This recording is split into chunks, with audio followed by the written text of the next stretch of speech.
बिरला दूसरी बार लोकसभा अध्यक्ष चुने गए और प्रधानमंत्री नरेंद्र मोदी ने तो इसको ऐतिहासिक बताई, लेकिन ध्वनि मत से एनडीए ने इस बाजी को जीत लिया। और साथ ही साथ महत्वपूर्ण बात यह रही कि एनडीए ने अपने अलावा भी इसके साथ अपने दल, कुछ और दलों को जोड़ लिया, यानी अपना नंबर बढ़ाया सरकार ने। यह बहुत बड़ा था। लेकिन इमरजेंसी के ऊपर जैसे ही लोकसभा अध्यक्ष का प्रस्ताव आया तो कांग्रेस को और विपक्ष के खेमे को बेचैनी हो गई।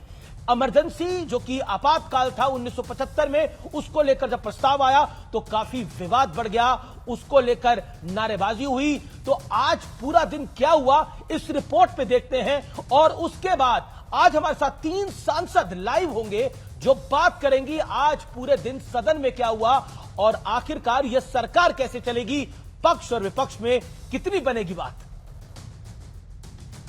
As the Speaker of this House, those in favor may say aye. Those against may say no. Shri Om Birla is declared elected as the Speaker of this House. 18वीं Lok Sabha में टीम एनडीए ने पहला test ध्वनि मत से पास कर लिया। NDA के उम्मीदवार ओम बिड़ला लगातार दूसरी बार लोकसभा के अध्यक्ष चुन लिए गए और परंपरा के मुताबिक लोकसभा अध्यक्ष चुने जाने के बाद नेता सदन यानी प्रधानमंत्री मोदी और नेता विपक्ष राहुल गांधी उन्हें आसन तक छोड़ने गए। ये सदन का सौभाग्य है कि आप दूसरी बार इस आसन पर विराजमान हो रहे हैं। दूसरी तरफ विपक्षी नेताओं ने ओम बिड़ला की तारीफ की, लेकिन साथ साथ ताने मारने से बाज नहीं आए।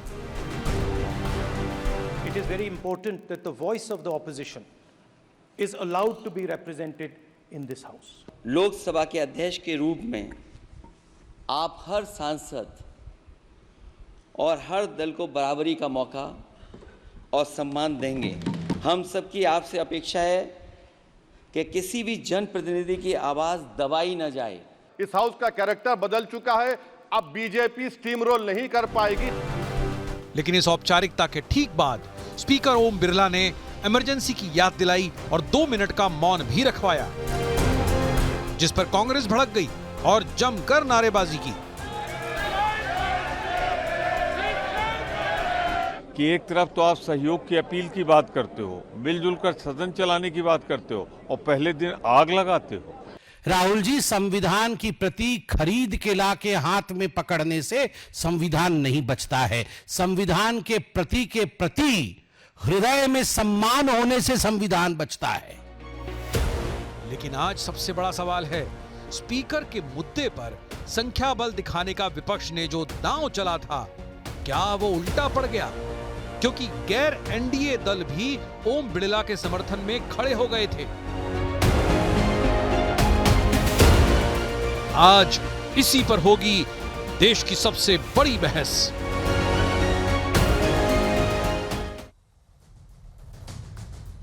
और अब वक्त है सुप्रसिद्ध विश्लेषण का। आज एनडीए की जो ध्वनि मत से जीत हुई है, पहली जीत का विश्लेषण क्या है आपको मैं बता देता हूं। अल्पमत वाली सरकार का जो नैरेटिव विपक्ष बना रहा था वो इससे ध्वस्त हुआ है।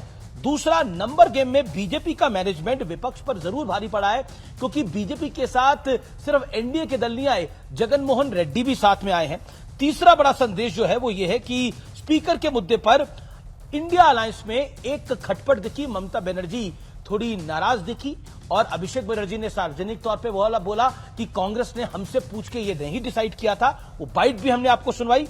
इसके अलावा चौथा बड़ा संदेश है, संसद में आपातकाल के खिलाफ प्रस्ताव विपक्ष के संविधान वाले मुद्दे का एक तरह से जवाब हुआ है और आपातकाल के मुद्दे पर कांग्रेस और कांग्रेस के कुछ घटक दल थोड़े अनकंफर्टेबल जरूर हुए हैं। आज सदन के अंदर तो दिखा है, लेकिन बड़ा प्रश्न, क्योंकि आर पार देश का सबसे देखे जाने वाला कार्यक्रम है, क्या स्पीकर के मुद्दे पर विपक्ष अति आत्मविश्वास में आ गया था? यह बड़ा प्रश्न है।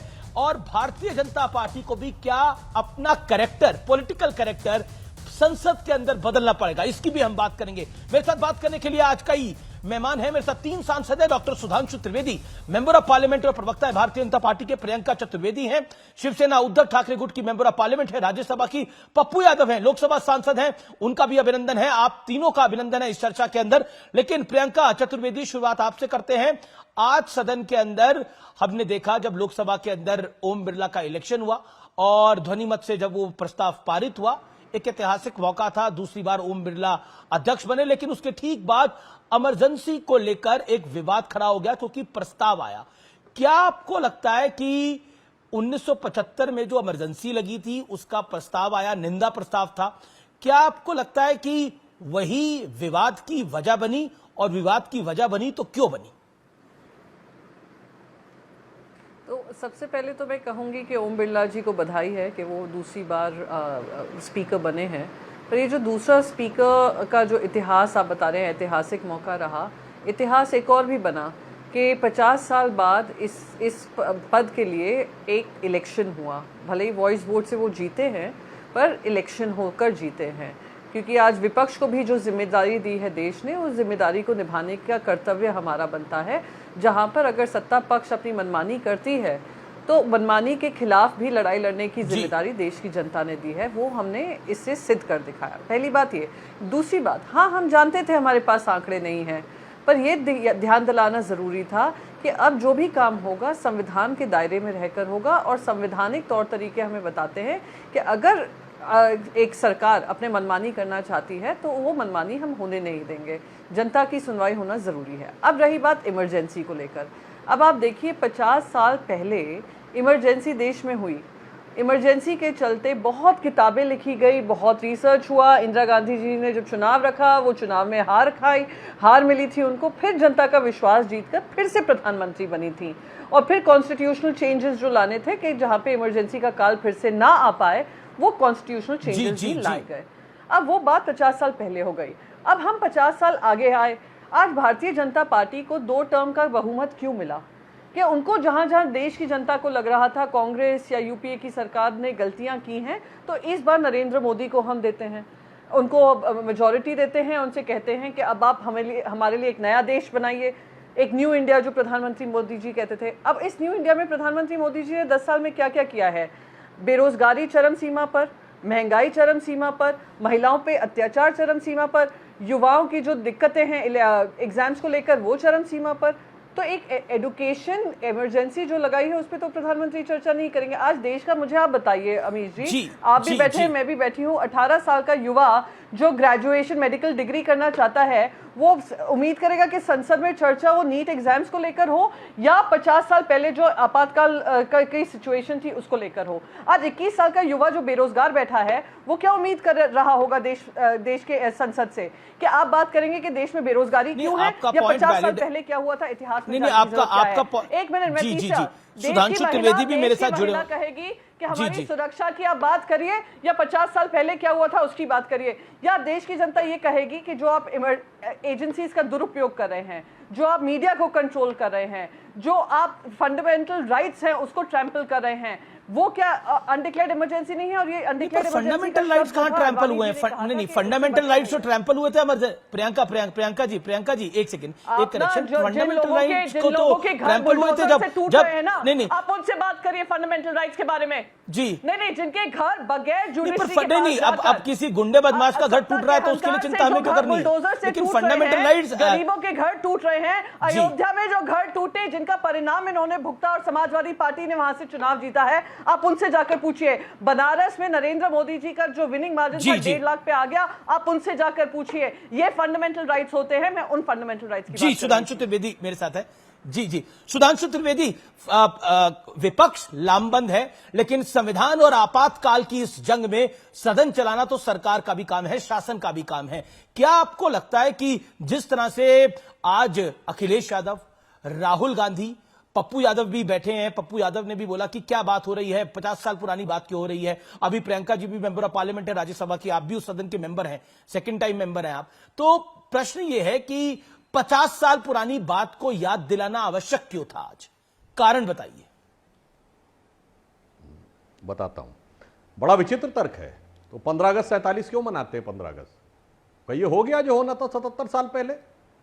अंग्रेजों ने ऐसा किया था, वैसा किया था, क्या कहने की जरूरत है? मेरे विचार से यह हास्यास्पद तर्क है। और मैं पूछना चाहता हूं, अगर यही मुद्दे थे जो प्रियंका जी कह रहे हैं, तो इन मुद्दों के बारे में चर्चा करनी चाहिए थी विपक्ष। ये संविधान की किताब क्यों लेके आए? संविधान तो 26 नवंबर 1949 को बन गया था, साइन हो गया था, 26 जनवरी 1950 को लागू हो गया था, तो फिर क्यों लेके आए? मुद्दा आप लेके आते हैं 75 साल पुराना। और जब संविधान की वास्तविक हत्या हुई यह बताया जाता है, तो वो सच आप बताने के बारे में कहते हैं कि साहब इसको बताने की क्यों आवश्यकता है?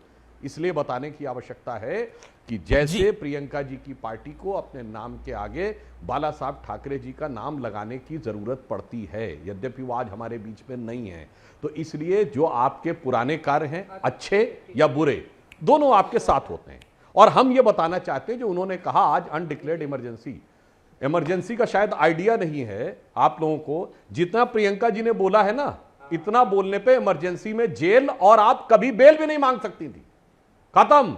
जी जी जी। एक रूल था DIR, defence of India rule, जिसके अनुसार अगर लेकिन सुधांशु मैं आपको इंटरप्ट कर रहा हूं, मुझे जी मैं आपको इंटरप्ट कर रहा हूं, लेकिन विपक्ष कह रहा है कि अभी भी एजेंसियों का दुरुपयोग हो रहा है। अभी भी प्रियंका जी ने बोला, ये बात राहुल गांधी भी पहले कह चुके हैं, कई नेता कह चुके हैं, I don't want to name them, कई नेता कह चुके हैं। क्या आपको लगता है कि आप भी कुछ चीजें बुलडोज करते हैं? जो विपक्ष का आरोप है वो आपको भी अपना जो जैसा विपक्ष कह रहा है पॉलिटिकल एटीट्यूड वो छोड़ना पड़ेगा, बुलडोज वाला, माई वे और हाईवे। हाँ, वो बात सही है। ये जो प्रियंका जी ने कहा, तो इनकी पार्टी की जब सरकार थी तो बुलडोजर चला था कंगना रनावत के उसके ऊपर, और फिर इनकी पार्टी के मुखपत्र सामना में लिखा था उखाड़ दिया। मतलब अब कोई किंतु परंतु नहीं रह गया था कि वो पॉलिटिकल निर्णय था, एडमिनिस्ट्रेटिव नहीं था। फिर इसीलिए कोर्ट में फटकार पड़ी थी कि आपने कहा एडमिनिस्ट्रेटिव डिसीजन, पर सामना में लिखा था उखाड़ दिया, और एक पत्रकार को भी उठा के बंद कर दिया था, जिसपर सुप्रीम कोर्ट ने कहा था कि अगर आपको कोई चैनल अच्छा नहीं लगता है और किसी पत्रकार की बात नहीं अच्छी लगती है तो कृपया आप चैनल बदल सकते हैं। तो जो इन्होंने कहा, इसीलिए तो मैंने कहा ना, इन लोगों के राज्य में होता है। तो आज की बात बताइए, सिर्फ 2 साल पुरानी बात, हमारे रिजीम में तो पूरी स्वतंत्रता है। बताइए, जिन्होंने कहा था मोदी जी की बोटी काट डालूंगा, वो आज संसद में है कि नहीं? फिर जलवाए जलाल के साथ इमरान मसूद की आप बात कर रहे हैं। इमरान मसूद कांग्रेस पार्टी से सांसद है, सहारनपुर से जीत कर आए हैं, जिन्होंने बोटी मोदी की काटने की बात कही थी। वो जीत के आए हैं, लेकिन वो 2014 में कही थी, अब 2024 आ गया है। तो प्रियंका नहीं, अंतर यह है कि वो 14 में समाजवादी पार्टी के सदस्य थे, राहुल गांधी जी उनको सम्मान पूर्वक अपनी पार्टी में लाके सांसद बना दिए। जी प्रियंका चतुर्वेदी, आपका रिस्पांस जरूरी है, और प्रश्न यह है कि क्या आपको लगता है कि कुछ चीजें जिन चीजों की बात डॉक्टर सुधांशु त्रिवेदी ने बोली वो भी वैलिड है? क्योंकि विपक्ष बार बार ये मुद्दा उठा रहा है कि लोकतंत्र खतरे में है, तो बीजेपी अपनी तरफ से अब याद दिला रही है कि लोकतंत्र कब खतरे में आया था। तो ये तो पॉलिटिकल गेम है, लेकिन आपसे भी मेरा प्रश्न वही है जो डॉक्टर त्रिवेदी से था कि इमरजेंसी और लोक संविधान की इस लड़ाई में क्या सदन चल पाएगा? मैं फिर से आपको क्यों आप बार बार इतिहास में जा रहे हैं? मैंने आपको बता दिया 50 साल पहले जब इमरजेंसी लागू हुई थी देश में, इंदिरा गांधी जी को उसी प्रजातंत्र ने उनको हराया था। उनके अगर कुछ एक्सेसेस हुए थे उनको हराया था। फिर उसी संविधान ने हमें मौका दिया कि उसको मॉडिफाई करें, जैसे इस तरीके का दुरुपयोग ना हो। किया था या नहीं किया था? ये बार बार इतिहास में जा जाकर ये क्या बोल रहे हैं? बाला साहेब ठाकरे जी का लेगेसी पे नाम हमारे लगाने की जरूरत नहीं थी। हम जो काम करते हैं, उद्धव बाला साहेब ठाकरे जी का काम जो है वो उनकी लेगेसी दर्शाता है। ये जो आप लोग ने कृत्य किया, आपने संविधान को दरकिनार कर प्रजातंत्र का गला घोटकर बीच सवेरे आपने जिस तरीके से महाराष्ट्र में सरकार बनाई, वो सुप्रीम कोर्ट ने भी आपको उसके लिए फटकारा है। थोड़ी फटकारे की याद आती है। अच्छा, अब आए कंगना रनावत जी के घर के बारे में।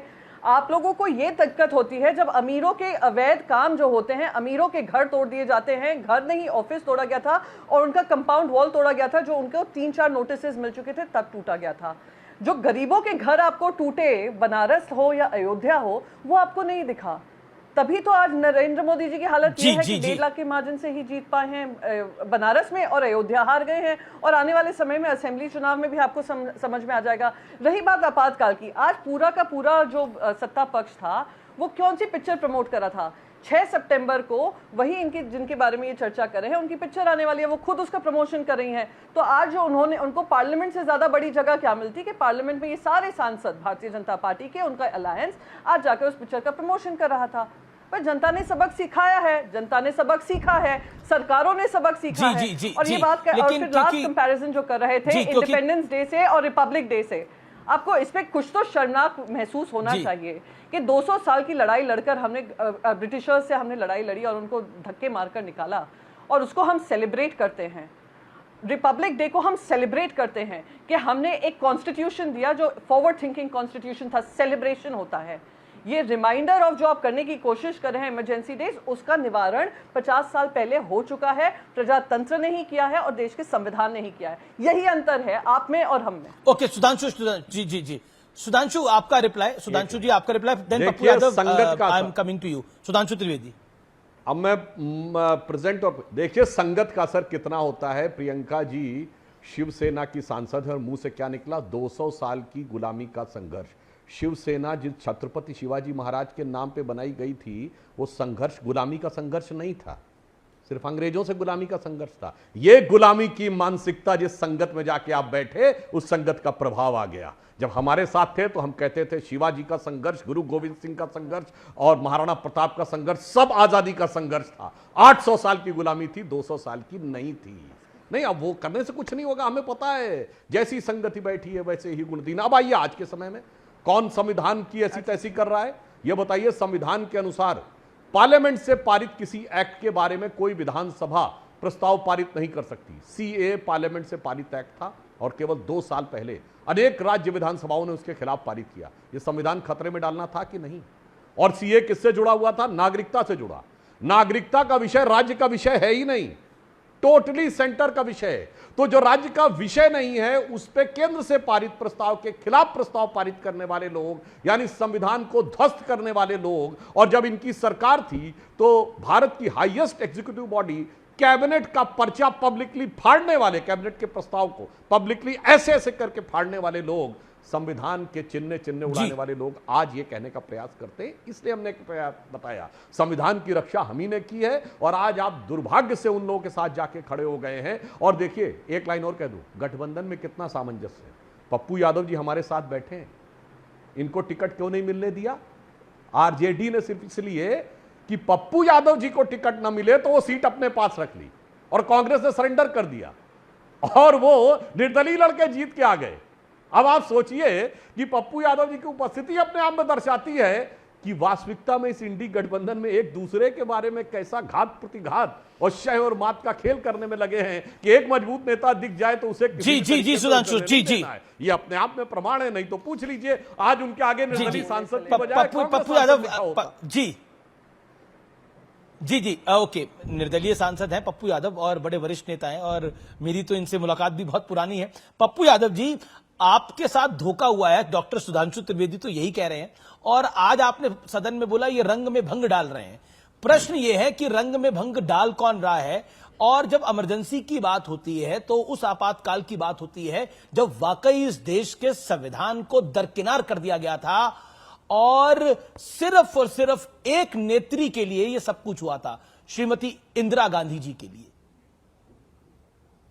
तो इसको बताने में तकलीफ क्यों है, परेशानी क्यों है? नहीं, मैं पहले बता दूं, वो नेत्री देखिए राहुल गांधी जी ने और भी लोगों ने कई बार ऐसी घटनाओं के बारे में जिक्र, चाहे सिख की घटना हो, उन्होंने पहले भी कह दिया है कि ये एक कांग्रेस से भूल हो सकती है। उसके लिए राहुल गांधी जी एक बार नहीं कई बार इसका जिक्र कर चुके हैं। पहला। दूसरी बात, जब आपने रंग की भंग की बात की, मैंने कहा आज का जो माहौल था ना, वो एक ऐसे सम्मान, स्वाभिमान और अभिमान के प्रतीक की वो चेयर है जो हमारी लोकतांत्रिक मूल्य, नैतिक मूल्य और संवैधानिक इतिहास को गौरवान्वित करता है। और उस पद पे उस एक मुझे लगा आप अपने टिकट के आपकी टिकट पे जो टिकट में जो रंग में भंग डला आपने उसको याद किया। मेरी बात तो सुनिए, नहीं मेरी बात तो सुन लें भैया। मैंने कहा कि आज बहुत ही अच्छे माहौल में सदन के नेता, सदन के विपक्ष के नेता दोनों, देखिए आप पूरे तरीके से पॉलिटिकल बोलने को आप एकदम फ्रीडम है आपको, आप मंच पे स्पीच दीजिए। मेरी आवाज़ सुन रहे हैं? मेरी आवाज़ सुन रहे हैं? जी जी जी बिल्कुल आपकी आवाज़ आ रही है पप्पू जी। जी यादव जी, तो मैंने कहा यादव जी आवाज़ आ रही है मेरे पास। पॉलिटिकल चुनावी मुद्दा बनाइए, मैंने कहा चुनावी मुद्दा बनाइए।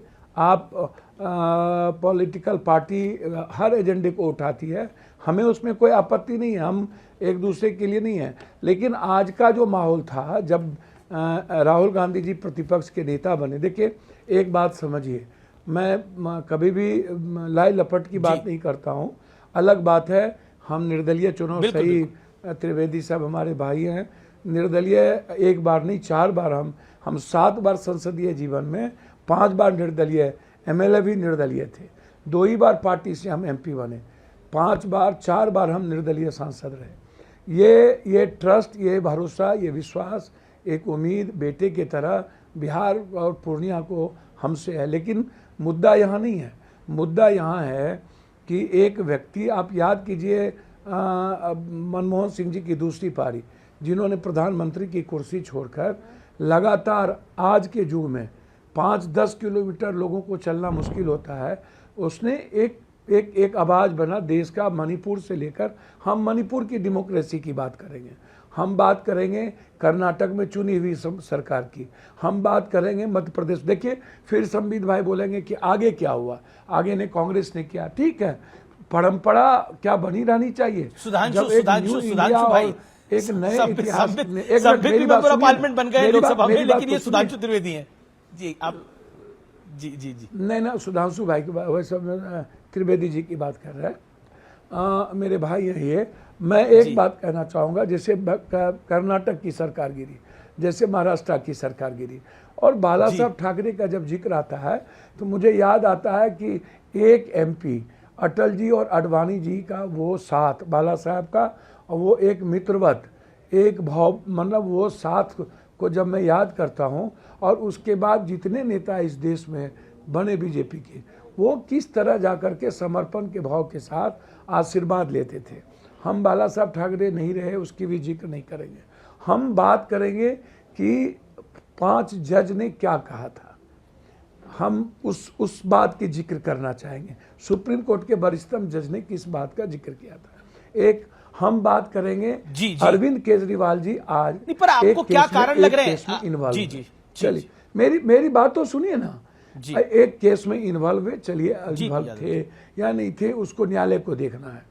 उन मुख्यमंत्री को आपने बस सिर्फ एक ही कारणों से कि कोई आंख मिला करके नहीं देखे। लोकतंत्र में विविधताओं से भरा है, हम दोनों को अवसर मिला है, हम दोनों की विचारधारा अलग अलग हो सकती है, लेकिन जब डेवलपमेंट की बात दिल्ली की आती है, अन्य चीज़ों की आती है, तो आप उसको देखिए। 3 बार के संसदीय जीवन में उस व्यक्ति पर जिन्होंने कोई मंत्रालय नहीं ली, और उस व्यक्ति पर एक आरोप लगा करके जेल में बंद कर देना, चलिए जेल में वो बंद हो गए, उसके बाद उन हाई कोर्ट ने जिस तरीके से बिना लेकिन पप्पू जी आपने अभी लंबा बोला, लेकिन आपने अरविंद केजरीवाल का जिक्र किया तो सर सुन तो लीजिए 1 मिनट के लिए। अरविंद केजरीवाल जी को सीबीआई जिस तरह जाकर के नोटिस जाकर के थमा करके जाके कहता है कि मैंने आपको गिरफ्तार कर लिया, सेम सरकमस्टांसेस के केस है, ईडी ने दूसरे तरीके से उसको इंटरप्रिटेशन किया और सीबीआई ने उसको दूसरे तरीके से इंटरप्रेट किया। सरकमस्टांसेस को देखने की जरूरत है। आप तंग करने के ख्याल से, सर सुनिए संबित भाई, तंग करने के ख्याल से किसी चीज को आप करते हो, या आपने जिस तरीके से झारखंड के मुख्यमंत्री का आप स्थिति देखिए, तो आपको लगेगा, आप ऐसे इसको नहीं समझिए। मैं ये नहीं कह रहा हूं, लेकिन ये तो कोर्ट, ये तो सीबीआई की कस्टडी आज कोर्ट में दी है, थोड़ी दी है। लेकिन मैं सुधांशु त्रिवेदी से सदन में आज जी सर सुधांशु जी से जवाब दिलवा देता हूं। मेरा ये समझ जी मेरी एक बात तो सुन लीजिए, मेरी एक बात बोला आप सदन में जी मैं आपकी 5 बातें सुनिए, बाकी भी लोग हैं, प्रियंका जी भी वेट कर रही हैं जी। नहीं, सदन में जितना सौहार्दपूर्ण वातावरण था, सकारात्मक और रचनात्मक दोनों बात हुई, और उसके बाद सदन के चेयर से एक पूर्व प्रधानमंत्री इंदिरा गांधी जी, जिसको आज भी सर्वे कराइएगा तो उनकी डायनामिक और उनके बहुत इतिहास है। एक बड़ी भूल, एक बड़ी घटना। ठीक है पप्पू जी सुधांशु त्रिवेदी इस पर रिएक्ट करना चाह रहे हैं, लंबे समय से वो भी वेट कर रहे हैं, प्रियंका जी भी वेट कर रही है। फिर जनता ने उन्हें लाया। आप पप्पू जी आप हमारे साथ बने रहिए। देखिए आप कई मुद्दों पर चले गए, आप इमरजेंसी पे गए, इंदिरा जी पे गए, आप अरविंद केजरीवाल के विषय पर चले गए, आपने इस चर्चा को बहुत विस्तार से आप ले गए, जो कि अच्छी बात है। सुधांशु त्रिवेदी, प्रश्न ये है कि ये जो लोकशाही है इसको आप ध्यान नहीं रहा कि वो कांग्रेस पार्टी के पक्ष में है। अरविंद केजरीवाल को सीबीआई ने अरेस्ट कर लिया। दिल्ली में आम आदमी पार्टी और कांग्रेस का गठबंधन टूट चुका है, और कांग्रेस पार्टी दिल्ली में पानी की समस्या को लेकर केजरीवाल सरकार के खिलाफ प्रदर्शन कर रही है, मटकी अटकी फोड़ रही है। अब पता नहीं आपको कैसे ध्यान आ रहा, आप कांग्रेस का पक्ष ले रहे हैं और केजरीवाल जी के फेवर में ले रहे हैं। और जिस शराब घोटाले को लेकर वो चार्जशीटों के अंदर हैं, कांग्रेस के एक नहीं दर्जनों बयान हैं, बाकायदा अजय माकन जी की प्रेस कॉन्फ्रेंस है कि केजरीवाल जी ने शराब घोटाला किया है और उन्हें अंदर होना चाहिए। हमें समझ में नहीं आ रहा, और पंजाब में भी अगेंस्ट में लड़ चुके हैं आप। अच्छा, सदन में आप जो वातावरण की बात कर रहे थे, आज जिस समय इमरजेंसी का विषय आया, कांग्रेस के सांसदों ने हंगामा मचाना शुरू किया, उस समय समाजवादी पार्टी, तृणमूल कांग्रेस और डीएमके ने उनका समर्थन नहीं किया। और मैं यह भी बताना चाहता हूं, स्पीकर के मुद्दे पर वाईएसआर कांग्रेस ने कह दिया कि वो इनके हमारे सहयोगी के साथ हैं। आम आदमी पार्टी से गठबंधन टूट चुका है, और तृणमूल कांग्रेस ने कहा हमसे कंसल्ट नहीं किया गया, पवार साहब ने कहा उन्हें जानकारी नहीं है। और यहां पर इमरजेंसी के मुद्दे पे ये तीन पार्टियां, समाजवादी पार्टी, तृणमूल कांग्रेस और डीएमके, कांग्रेस के साथ नहीं थी। ये तो आंखों के सामने सदन का दृश्य, आपको ध्यान नहीं है क्या महोदय? इसलिए मैं कह रहा हूं, सदन के दृश्य को देखिए और अपनी पार्टी के टूटे हुए गठबंधन को देखिए, उसके उपरांत प्रतिक्रिया दीजिए। जी प्रियंका चतुर्वेदी, ये इंडिया अलायंस में कंफ्यूजन कैसे हो गया? क्योंकि आम आदमी पार्टी भी कांग्रेस के साथ अलायंस तोड़ चुकी है, और क्योंकि अभिषेक बनर्जी का कल रिएक्शन आया कि हमें कोई जानकारी नहीं है, शरद राव पवार की भी बात आई, क्या आपको लगता है इंडिया अलायंस में भी स्पीकर को लेकर एक मत नहीं था, खटपट थी कुछ जो सार्वजनिक मंच पे आई? नहीं, सबसे पहले तो मैं 2-3 चीजें कहना चाहूंगी, और प्लीज मुझे थोड़ा समय दीजिएगा। सबसे पहले तो मैं ये कहूं कि सुधांशु जी को आजकल दिक्कत ये होती है कि इंडिया अलायंस में क्या चल रहा है।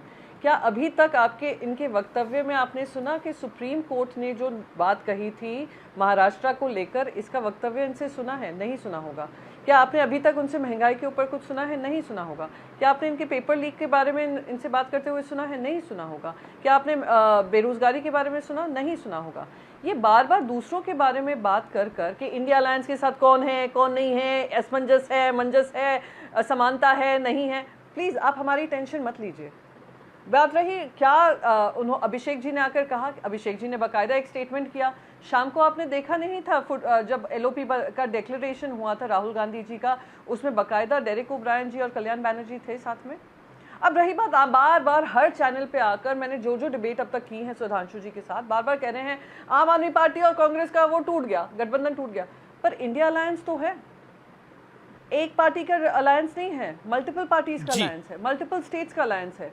आप कहेंगे अरे कांग्रेस शिवसेना ने डीएमके के बारे में, शिवसेना का अलायंस कांग्रेस, लेकिन आम आदमी पार्टी के साथ तो कांग्रेस का अलायंस टूट गया। मैं लगाए, पर एक मिनट, मुझे तो टूट गया। इंडिया अलायंस में तो वो एक इंपॉर्टेंट मेंबर है।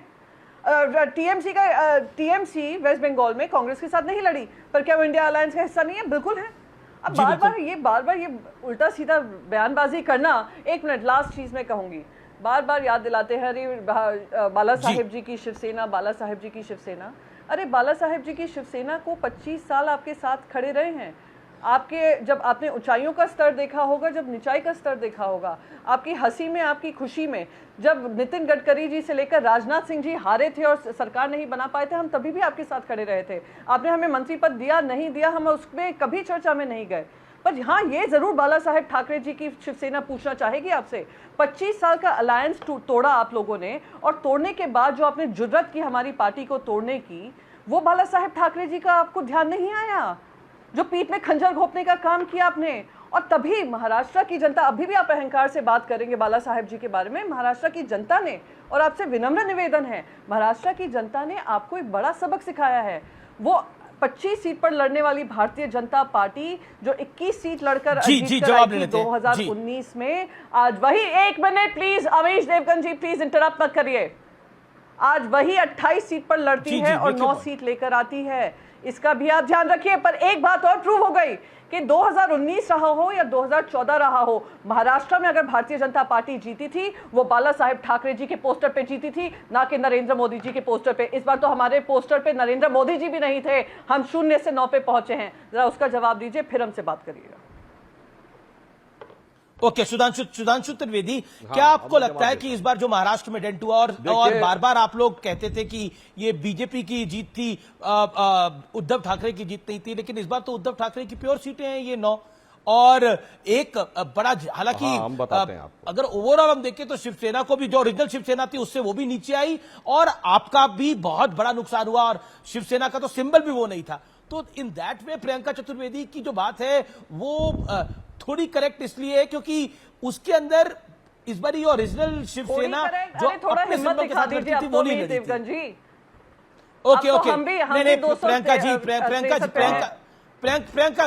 जी ओके ओके, थोड़ी ठीक है, आपने कहा थोड़ी जो सत्य होता है मैं बोलता हूं, ठीक है, उनकी बात थोड़ी ठीक है। मैंने आपको सुप्रीम कोर्ट का हवाला दिया, मैंने आपको बताया कैसे 25 साल के अलायंस के बाद उन्होंने पार्टी को तोड़ा, फिर मैंने आपको बताया एक नए सिंबल, नई पार्टी के नाम से हमने जो 25 साल के खड़े हुए हैं, 25 साल, प्रियंका जी वो 25 साल के अलायंस में जो तोड़ा गया उसमें तो आप दोनों का हाथ था, उसमें तो दोनों का हाथ था, बीजेपी का भी हाथ होगा, शिवसेना का भी हाथ होगा। ओके ओके, मैं जवाब ले लेता हूँ।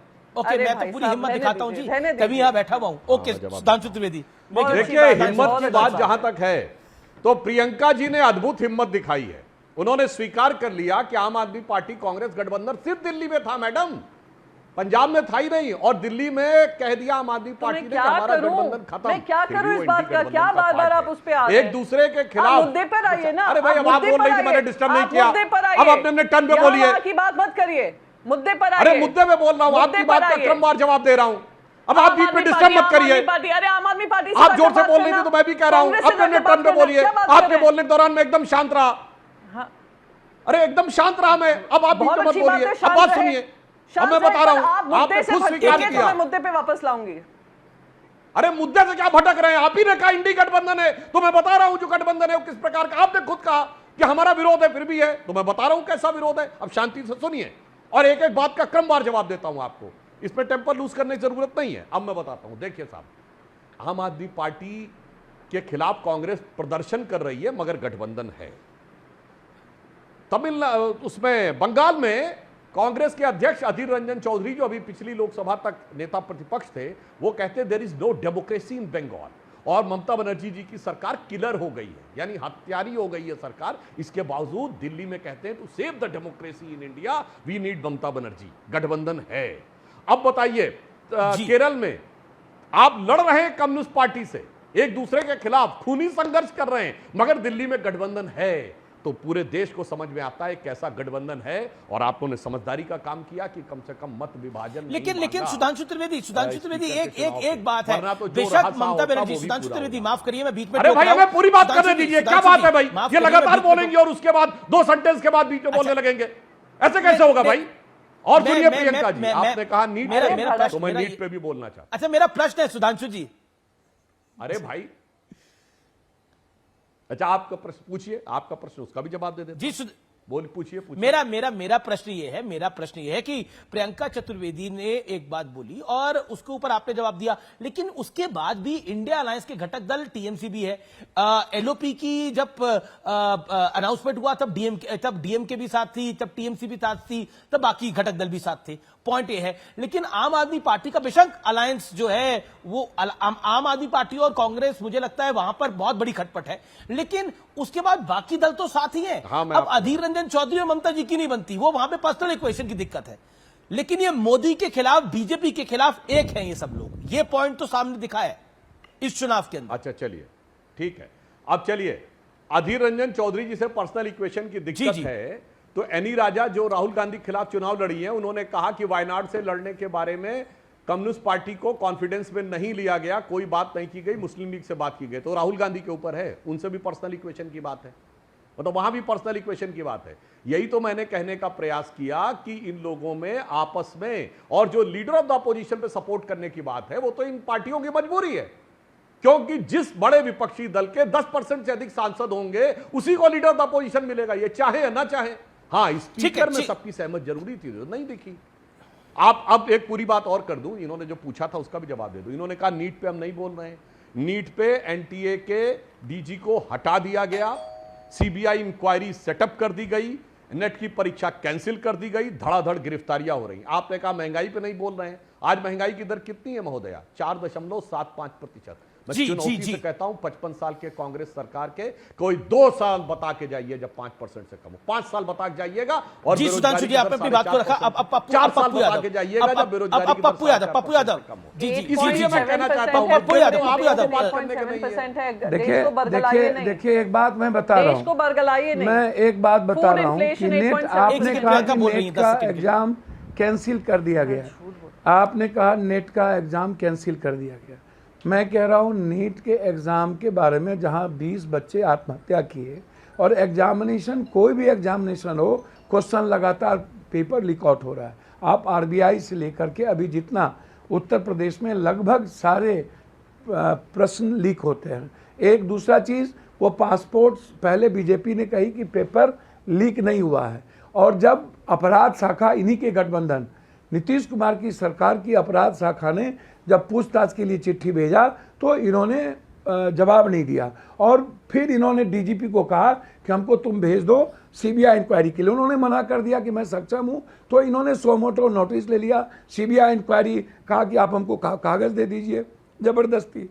भैया मैं जानना चाहता हूं कि क्वेश्चन जब पासवर्ड सुबोध सिंह डायरेक्टर के पास था, 2 दिन पहले पासवर्ड, उस डीजी लॉकअप का पासवर्ड के बगैर तो क्वेश्चन निकला नहीं होगा, तो आपने बाद में फेस सेविंग के लिए डीजी को आपने हटा दिया। ये बड़ा इंपॉर्टेंट प्रश्न आप कर रहे थे, और ये बड़ा इंपॉर्टेंट, और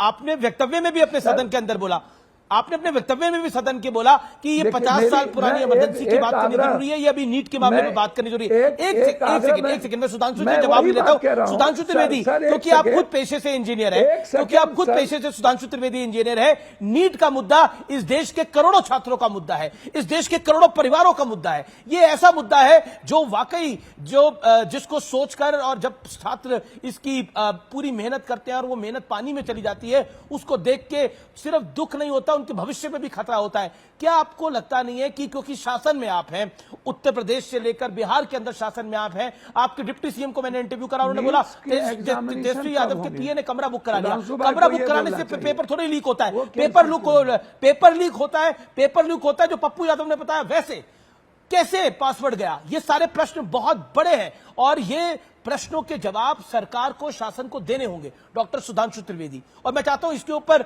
नॉन पार्टीजन होना चाहिए पूरी तरह से। डॉक्टर त्रिवेदी, बिल्कुल यही तो मैं बता रहा हूं आपको कि जो पप्पू यादव जी ने बात कही वो टेक्निकली सही है। ऐसा होता है कि क्वेश्चन पेपर 1 नहीं 2 छपते हैं, और वो डिजी लॉक में रहते हैं, वो सिर्फ 1 घंटा या 2 घंटा पहले वो डिजी लॉक का कोड दिया जाता है कि कौन सा क्वेश्चन पेपर आपको निकालना है, तब आप उस क्वेश्चन पेपर को देख सकते हैं। अब अगर वो क्वेश्चन पेपर 1 दिन पहले गया, यहां पर सिर्फ ऐसा नहीं कमरा लेने से, वो कमरा उसने कोई भजन करने के लिए नहीं लिया था, वो कमरा उसने लिया था, वो क्वेश्चन पेपर उसके पास था, क्वेश्चन पेपर जिसके पास था वो पहले से करता था। और यहीं पर प्रश्न उठता है कि वो कौन लोग थे जिनकी कनाइवेंस के साथ हो रहा था, वो बड़ी टेक्निकल बात, इसीलिए वो सीबीआई को जांच दी गई है। ये केवल स्टेट की पुलिस के लिए यह सक्षम नहीं है कि दिल्ली में बैठे हुए किसी अधिकारी से वो उसका जुरिस्डिक्शन नहीं होता है, इसलिए सीबीआई को दिया गया कि भिन्न भिन्न राज्यों में जो हो रहा है। इसीलिए शिक्षा मंत्री ने कहा है और जिन्होंने दोष किया है उनके विरुद्ध सख्त कार्रवाई की जाएगी। इसलिए हमारी जेपीसी की कमेटी जांच करे। सर ये सवाल ये था कि अपराध शाखा ने जब उनको चिट्ठी भेज दी पूछताछ के लिए, मेरा सवाल क्या है, सुनिए, मेरा सवाल है क्वेश्चन कहां से? यही बात तो मैं भी कह रहा हूं कि क्वेश्चन या तो जहां छपे वहां से निकले, या फिर पासवर्ड जिनके पास था वहां से निकले। और सवाल ये नहीं है कि गेस्ट हाउस बुक किसने किया, सवाल ये है कि नालंदा नवादा जब भी कोई क्वेश्चन आउट होता है, ये लिंक नालंदा नवादा के साथ जुड़ा हुआ होता है। अपराध शाखा वहां तक पहुंच गई, पूछताछ करना था, और आपने जबरदस्ती, जब स्टेट गवर्नमेंट ने आपको सीबीआई इंक्वायरी की बात नहीं कही तो आपने टेक ओवर कैसे किया, किसके ऑर्डर पर किया? ना तो कोर्ट ने आपको कहा और न ही एक आपको बहुत स्टेट बड़ी गवर्नमेंट खबर ने आ दी। गई है, मुझे रोकना पड़ेगा आपको। बड़ी खबर आ गई है अरविंद केजरीवाल की पत्नी सुनीता केजरीवाल की बहुत बड़ी स्टेटमेंट आई है। मैं स्टेटमेंट आपको पढ़ के सुना रहा हूं। सीबीआई एक्शन पर बोली है सुनीता केजरीवाल, ये तानाशाही है, इमरजेंसी है, जेल से बाहर ना आने देने की एक पूरी कोशिश है, पूरी साजिश है। बेल के अगले दिन आरोपी बना दिया गया है। बहुत बड़ी खबर है। इस समय सुनीता केजरीवाल ने पहली बार रिएक्ट किया है अरविंद केजरीवाल की सीबीआई अरेस्ट पे। आम आदमी पार्टी का यह पहला ऑफिशियल रिएक्शन है लगभग। जी, ये बहुत बड़ी खबर है। सुधांशु त्रिवेदी, इस पर आप क्या बोलना चाहते हैं? सुधांशु त्रिवेदी, सुनीता केजरीवाल के बयान पर। सिर्फ एक ही बात बोलना चाहता हूं, बस एक ही नहीं। जो सुनीता केजरीवाल जी का बयान और जो आम आदमी पार्टी का कैरेक्टर दिखाई पड़ रहा है, पहली बात इसका तकनीकी और राजनीतिक पक्ष। तकनीकी पक्ष यह है कि सीबीआई ने जो चार्जशीट दी इसके ऊपर कोर्ट डिसीजन लेगा। दूसरा पक्ष यह है कि कल तक जो राजनीति में परंपराओं की दुहाई दे रहे थे, ये नई परंपरा शुरू कर दी है कि जेल से रह के सरकार चलाएंगे। भारत में इससे पहले आधे दर्जन से अधिक मुख्यमंत्री जेल गए हैं, चाहे हेमंत सोरेन जी अभी गए हों या शिबू सोरेन 2006 में गए जब हमारी सरकार नहीं थी, मधु कौड़ा 2009 में गए जब हमारी सरकार नहीं थी, 2000 में करुणानिधि जेल गए, 96 में जयललिता जेल गई, 97 में लालू यादव मुख्यमंत्री नहीं गए थे, मगर किसी ने भी ये परंपरा नहीं शुरू की कि जेल से मुख्यमंत्री नहीं गए थे, रिजाइन। मैं वही तो कह रहा हूं, मुख्यमंत्री पद सबने छोड़ा और यह नई परंपरा शुरू की कि जेल जाने के बावजूद मुख्यमंत्री पद नहीं छोड़ा। अरे भाई, कम से कम ये तो लालू यादव जी से भी आगे निकल गए। मैंने आधा दर्जन मुख्यमंत्रियों को बताया, जयललिता जी 96, लालू यादव 97, शिबू सोरेन 2006, करुणानिधि 2000 और मधु कौड़ा 2009। ये सब हमारी सरकार से पहले के, और सबने पद छोड़ा, सिर्फ इन्होंने ही पद नहीं छोड़ा। तो पहले पप्पू यादव, देखिए ये गिरफ्तारी, जी ये गिरफ्तारी तो गिरफ्तारी, देखिए एक बात है, ये तो कोर्ट के ऑर्डर के बाद हुई है। सीबीआई को कस्टडी कोर्ट ने दी है, जिरहा के बाद दी है, लेकिन इमरजेंसी है, तानाशाही है। जो इमरजेंसी की बात करी जाता है उसको कहा जाता है कि रंग में भंग है। एक बात मतलब तो ओरिजिनल इमरजेंसी लगी 1975 में स्वर्गीय इंदिरा गांधी जी ने इमरजेंसी को लगाई, कांग्रेस के शासन ने इमरजेंसी लगाई। भैया मेरी बोलिए पप्पू जी। मैं एक बात तो समझिए, 50 साल के बाद हम आ गए हैं अर्ध युग में, हम आ गए हैं एजुकेशन के युग में, भौतिक युग में, हम आ गए हैं सोशल मीडिया क्रांति के युग में, हम आ गए हैं दुनिया में हमारी इकोनॉमी, जैसे इन्होंने कहा कि 5% महंगाई, 160 रुपया 80 रुपया दाल, और तो आपको लगता है कि इतिहास की बात ही नहीं होनी चाहिए, इमरजेंसी की बात नहीं होनी चाहिए? बात तो सुनिए, ये तो सुनीता केजरीवाल खुद इमरजेंसी की बात कर रही है अभी अरविंद केजरीवाल की गिरफ्तारी पर। ये तो अभी की बात बता रहा हूं मैं आपको। मेरी बात तो सुनिए। मैंने कहा कि पॉलिटिकल पार्टी को निश्चित रूप से उठाने का अपना राइट है। हर पॉलिटिकल पार्टी अपनी बात को बहुत ही गंभीरता से रखती है, चाहे वो बीजेपी हो, कांग्रेस हो। कांग्रेस को जब क्षमा मांगना था तो उन्होंने मांगा। राहुल गांधी जी जिस समय के नेता हैं, उन्होंने बहुत तरीके से कई मुद्दों पर पहले भी गलती स्वीकार की है और भूल को उन्होंने एक्सेप्ट किया है। एक बात को समझिए, बाला साहब ठाकरे और कांग्रेस की विचारधारा कभी नहीं मिलती थी, लेकिन राहुल गांधी जब आए और उद्धव जी आए, दोनों जब न्यू ह्यूमनिज्म, न्यू एक जो ह्यूमैनिटी की बात इस देश में जो उसको कहा जाए कि जो सनातनी हिंदू पप्पू यादव जी, आप पुराने नेता हैं, ये ना ह्यूमैनिटी की बात थी, ये सीधी पॉलिटिकल की बात, पॉलिटिकल बात थी, ये प्योर मजबूरी थी, ये प्योर मजबूरी थी। किसी के नंबर 1, किसी के नंबर पूरे नहीं हो रहे थे महाराष्ट्र के अंदर, उस मजबूरी की वजह से साथ में आए। सर कोई नहीं, कोई मजबूरी नहीं थी। उद्धव ठाकरे जी के लिए कोई मजबूरी नहीं थी। आप क्या बात करते हैं? मजबूरी नहीं थी। अरविंद केजरीवाल और कांग्रेस साथ में आए, ये मजबूरी नहीं थी क्या? जिस कांग्रेस को पानी पी कर अरविंद केजरीवाल ने बुरा भला कहते थे, और शीला दीक्षित के बारे में क्या कुछ नहीं बोला, क्या वो मजबूरी नहीं थी? और मजबूरी का नाम, और वो जो मजबूरी थी वो नरेंद्र मोदी था। मोदी के सामने को हराने के लिए सबको कांग्रेस के साथ, मेरी बात सुनिए ना सर, कांग्रेस के साथ बीजेपी नहीं थी क्या? बीजेपी के सपोर्ट से कांग्रेस के सपोर्ट से सरकार नहीं बनी थी क्या? कोई एक बात देखिए, मैं वही बात कह रहा हूं, मैं ये नहीं कह रहा हूं कि ठीक है सुधांशु जी, बीजेपी की सरकार मैं क्या कह रहा हूं उसको समझिए। नहीं आप छोड़िए ना, आप पूछिए तो भैया। Sudhanshu Trivedi wants to react, लेकिन इसी बीच आचार्य प्रमोद कृष्ण ने एक बड़ा बयान दे दिया है, बहुत बड़ी स्टेटमेंट दी है आचार्य प्रमोद कृष्ण, जो कि कल की पीठाधीश्वरों ने बोला है राहुल गांधी पर बड़ा हमला बोला है। 15 साल में इन्होंने कांग्रेस को निपटा दिया है और विपक्ष को 15 महीने में निपटाएंगे राहुल गांधी। ये बड़ी स्टेटमेंट है। सीधा सुधांशु त्रिवेदी, मैं आपका रुख करता हूं। पप्पू यादव कहते हैं ये न्यू ह्यूमनिज्म है, ये न्यू ह्यूमैनिटी का एंगल है, जिसके अंदर सब साथ आए हैं, सब साथ हैं। एक जो फिल्म थी वो जो दिखाई दे रही है वो न्यू ह्यूमैनिटी है। राहुल जी, उद्धव ठाकरे, आदित्य ठाकरे, ये सब न्यू ह्यूमैनिटी के लिए साथ में आए हैं। न्यू गो प्रोसेस भी है, मतलब जो एज पर पप्पू यादव, वही सवाल पूछो पप्पू जी। पप्पू भाई, जो आपने बोला शब्दशाह वही सवाल लेके गया डॉक्टर त्रिवेदी के पास। मैंने कुछ अपना नहीं डाला, इसमें ऐड नहीं करा। इकोनॉमिकल थॉट भी है। पप्पू जी, आपने कहा कि 50 साल पुरानी बात को याद रखने की क्यों जरूरत है, तो मैं याद दिलाना चाहता हूं लालू प्रसाद यादव जी जेल में थे, किसमें? मीसा में, MISA, maintenance of internal security act. तो अपनी बेटी का नाम मीसा रखा था कि मुझे जिंदगी भर याद रहे कि इस कांग्रेस ने किस तरीके से, अन्यायपूर्ण तरीके से मुझे जेल में रखा था। तो काहे बेटी का नाम रखा था? बदल दें। तो 50 साल हो गए ना, बदल दें। तो वो संकल्प खत्म हो गया क्या? नहीं सर, क्या है, ये मजबूरी का अलायंस है। ये तब है, ये सारे लोगों की एक सी समस्याएं हैं, सब भ्रष्टाचार में लिप्त हैं। अच्छा सर संबित भाई 30 सेकंड। संबित नहीं, सुधांशु त्रिवेदी, आपको संबित पत्र बड़े याद हो गए, लगता है आपके बगल में बैठते हैं लोकसभा में।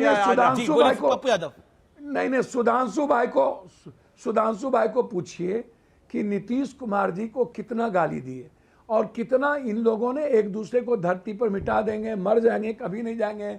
नीतीश कुमार ने महिलाओं का अपमान किया, देश के प्रधानमंत्री ने कहा नीतीश कुमार भसिया गए हैं, उनका ब्रेन खत्म हो गया है। नीतीश कुमार जी हो या आपने चिराग पासवान को घर से निकाल दी, उसके दल को तोड़ा, उसके परिवार को तोड़ा। आप इसको समझिए।